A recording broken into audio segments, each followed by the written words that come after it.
இன்று 19/9/2024 காலை முரளி. ஓம் சாந்தி. பாப்தாத மதுமன் பகவான் குழந்தைகளை தினமும் அன்பாக, மிகவும் அன்பாக அழைப்பார். அதுபோன்று இன்றும் இனிமையான குழந்தைகளை தனக்குள் உரையாடல் செய்து தூய்மை ஆவதுதான் உங்களது காரியமாகும். அதாவது தனக்குள் உரையாடி, நீங்களே உங்களுக்குள் உரையாடி தூய்மை ஆவதுதான் உங்களது செயலாகும். மற்ற ஆத்மாக்களின் சிந்தனையில் தனது நேரத்தை வீணாக்காதீர்கள். மற்ற ஆத்மாக்களை நினைத்து உங்களுடைய நேரத்தை வீணாக்காதீர்கள். நீங்கள் உங்களை பற்றி சிந்தியுங்கள் என்று தலைப்பில் குறிப்பிடுகின்றார். கேள்வி: எந்த விஷயம் புத்தியில் வந்துவிட்டால் அனைத்து பழைய பழக்க வழக்கங்களும் நீங்கிவிடும்? எந்த விஷயம் புத்தியில் வர வேண்டும், வந்துவிட்டால் அனைத்து பழைய பழக்க வழக்கங்களும் நீங்கிவிடும். அது பாபா இறைவன் அழகாக சொல்கிறாரு. பாபா என்ன சொல்கிறாங்கன்னா, பாபா என்றால் இறைவன். பதில்: நாம் எல்லையற்ற தந்தையின் குழந்தைகள் எனில் உலகிற்கு எஜமானர் ஆகிவிடுவோம். நாம் எல்லையற்ற தந்தை இறைவன். எல்லையற்ற தந்தை யார்? இறைவன். அந்த இறைவனின் குழந்தைகள் எனில் உலகிற்கு எஜமானர் ஆகிவிடுவோம். நாம் தேவதைகள் ஆக வேண்டும். நாம் தேவதைகள் ஆக வேண்டும். பூஜைக்கு உரியவர்களாக ஆக வேண்டும். நாம் தேவதைகள் என்றால் பூஜைக்கு உரியவர்களாக வேண்டும். பூஜாரி அல்ல, பூஜைக்கு உரியவர்களாக ஆக வேண்டும். இந்த விஷயம் புத்தியில் வந்துவிட்டால் அனைத்து பழைய பழக்க வழக்கங்கள் அனைத்தும் நீங்கிவிடும். நீங்கள் கூறினாலும் கூறாவிட்டாலும் தானாகவே நீங்கிவிடும். அசுத்த உணவு முறைகள், சாராயம் போன்றவைகள் தாமாகவே நீங்கிவிடும். அசுத்த உணவு அதாவது சாத்வீக உணவைத்தான் உண்ண வேண்டும். அசுத்தமான உணவு முறைகளை நாம் பின்பற்றக்கூடாது. அசுத்த உணவு முறைகள், சாராயம் போன்றவைகள் தாமாகவே நீங்கிவிடும். குடிப்பதனால் எத்தனை குடும்பங்கள் துக்கத்தை சந்திக்கின்றன. அந்த அத்தனை துக்கங்களும் நீங்கி தாமாகவே அந்த சாராயத்தை குடிக்கின்ற பழக்கமுடையவர்கள் தாமாகவே நின்று விடுவார்கள். அந்த பழக்கத்தை நிறுத்தி விடுவார்கள். ஆகா, நான் இவ்வாறு லட்சுமி நாராயணன் ஆக வேண்டும். லட்சுமி நாராயணன் சத்தியுகத்தின் ராஜா ராணி ஆக வேண்டும். 21 பிறவிகளுக்கு ராஜ்ய பாக்கியம் கிடைக்கிறது எனில் ஏன் தூய்மையாக இருக்க மாட்டோம் என்று கூறுவீர்கள். அடுத்தது கேள்விப்பதில். அடுத்தது தாரணையை பார்ப்போம். தாரணைக்கான முக்கிய சாரம் 2 பாயிண்ட். தினமும் 2 பாயிண்டை சொல்கின்றார்.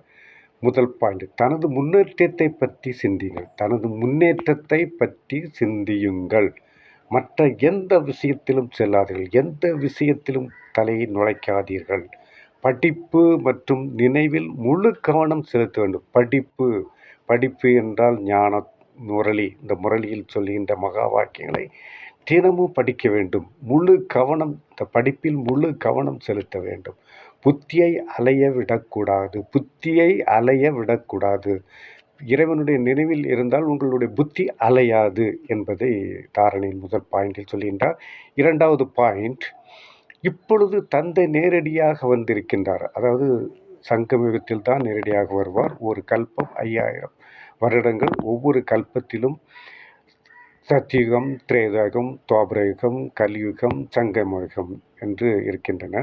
இந்த சங்கமயுகம் கலி முத்துகின்ற நிலையில் சங்கமயுகம் தோன்றி அந்த சங்கமயுகத்தில் தான் இறைவன் வருகின்றார். அந்த சங்கமயுகம் சத்தியுகத்திற்கும் கலியுகத்திற்கும் இடையில் இருக்கின்றது. இந்த யுகத்தில் தான் இறைவன் நேரடியாக வந்திருக்கின்றார். ஆகையால் தன்னிடம் உள்ள அனைத்தையும் யுக்தியாக மாற்றம் செய்துவிட வேண்டும். சும்மா நீங்கள் நேரடியாக சொன்னால் மாற்ற முடியாது. அதை அனைத்தையும் யுக்தியாக மாற்றம் செய்துவிட வேண்டும். தூய்மை இல்லாத ஆத்மாக்களிடம் கொடுக்கல் வாங்கல் செய்யக்கூடாது. எவ்வளவு தெளிவாக சொல்கிறேன். இதெல்லாம் இதை புரியறதுக்கு மக்களுக்கு ரொம்ப சிரமமாக இருக்கின்றது. தூய்மை இல்லாத ஆத்மாக்களிடம் கொடுக்கல் வாங்கல் கூடாது. பேசவே கூடாது. அவர்களை பார்க்கவே கூடாது என்பதுதான் இறைவனுடைய வாக்கு. மரியாதையுடன் சொர்க்கம் செல்வதற்கு அவசியம் தூய்மையாக ஆக வேண்டும். மரியாதை எல்லா எல்லா மரியாதையுடன் சொர்க்கத்திற்கு செல்வதற்கு அவசியம் தூய்மையாக வேண்டும்.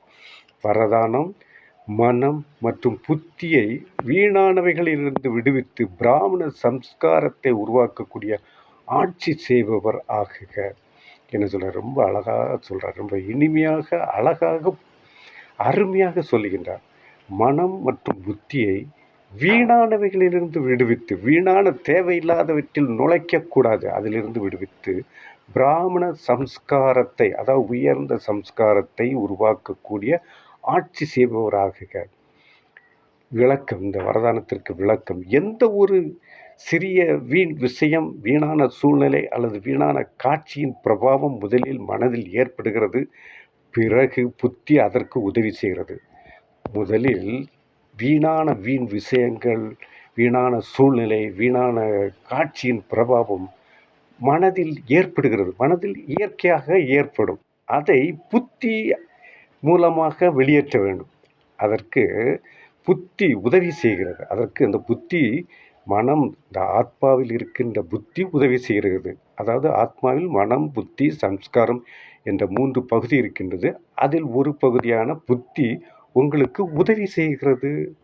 மனம் மற்றும் புத்தி ஒருவேளை அதன்படியே நடந்து கொண்டே இருந்ததென்றால், மனம் மற்றும் புத்தி ஒருவேளை அதன்படியே நடந்து கொண்டிருந்தது என்றால் சம்ஸ்காரம் உருவாகி விடுகிறது. மனம் சொல்கின்றபடி புத்தி மூலமும் சென்றால் சம்ஸ்காரம் என்றால் நாம் செய்கின்ற காரியங்கள் பதிவாகி விடுகிறது. ஆத்மாவில் பதிவாகிவிட்டால் அத்தனை ஜென்மங்களிலும் நாம் ஒரு பிறவியிலும் அதை அனுபவிக்க வேண்டும். பிறகு பிராமண சம்ஸ்காரம் அல்லாத விதவிதமான சம்ஸ்காரங்கள் தென்படும். எந்தவித வீணான சம்ஸ்காரத்திற்கு வசமாகுவது தனக்குத்தானே யுத்தம் செய்வது. வீணான சம்ஸ்காரத்திற்கு வசமாகுவது தனக்குத்தான் யுத்தம் செய்வது, அடிக்கடி குசி மறைந்து போவது, இவை சத்திரிய நிலையின் சம்ஸ்காரம் ஆகும். பிராமணன் என்றால் ஆட்சியாளர், அதாவது வீண் சம்ஸ்காரத்திலிருந்து முக்தி ஆவார்கள், பரவசம் ஆக மாட்டார்கள்.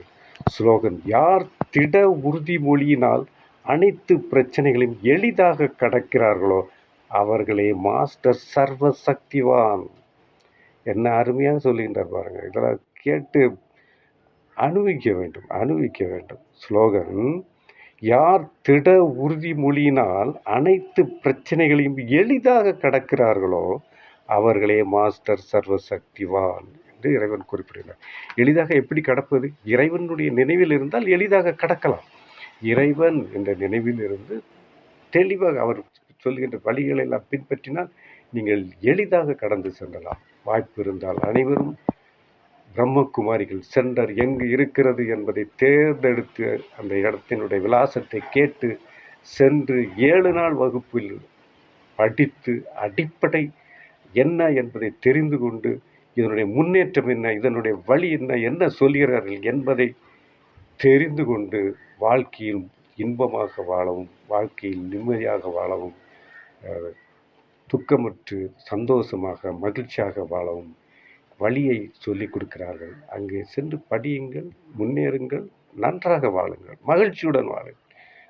நன்றி. ஓம் சாந்தி.